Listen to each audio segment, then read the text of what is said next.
आज दिनांक 4 एप्रिल. आजच्या प्रवचनाचा विषय संत कसे असतात. आपले शहाणपण बाजूला ठेवून जो संताला शरण जातो तोच खरा साधक.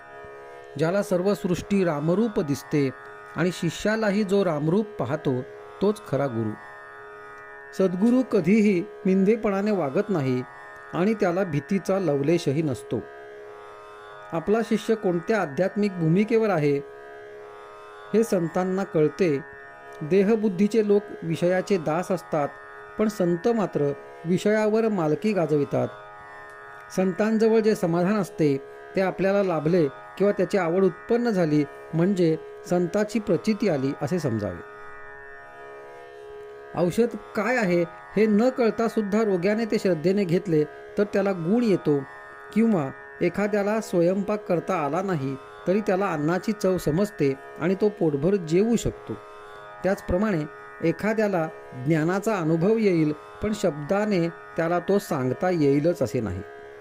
मीठ खारट आहे याचे जसे आपल्याला दुःख होत नाही, त्याचप्रमाणे जगामधल्या लढाया, हाणामाऱ्या, सज्जनांचा छळ, संकटे यांचे संतांना वाईट वाटत नाही.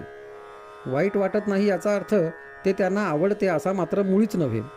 पण मीठ जसे खारटच असणार तशा जगात या घडामोडी होणारच. जगाची रहाटीच अशी आहे हे समजून तो दुःख करणार नाही.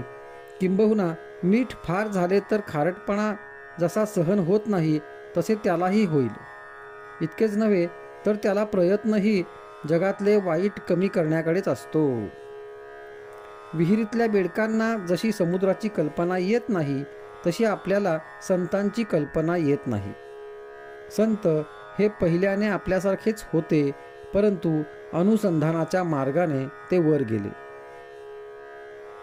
आपल्याला संत शोधण्याची मुळीच जरुरी नाही. आपली इच्छा बलवत्तर असेल तर संतच आपला शोध करीत आपल्याकडे चालत येतील. आपली भावना कशी आहे इकडे संतांचे लक्ष असते. संत हा गुप्त पोलिसासारखा आहे. तो आपल्यामध्ये आपल्यासारखा राहतो, पण आपल्याला ओळखता येत नाही. संताला स्वतःच्या शरीरात काय चालले आहे ते सर्व दिसते, म्हणून तो रोगाची काळजी करीत नाही. संताला कर्म मागेपुढे करता येते, पण ते टाळता येत नाही. ते कुणाला तरी भोगलेच पाहिजे. संत जे साधन सांगतात ते आपल्या शक्तीप्रमाणेच असते. संत जो बोध सांगतात त्याचे आपण थोडे तरी पालन करूया. आजचा सुविचार. संत हा जसे बोलतो तसे वागतो. आपण बोलतो चांगले आणि वागतो मात्र त्याच्या उलट.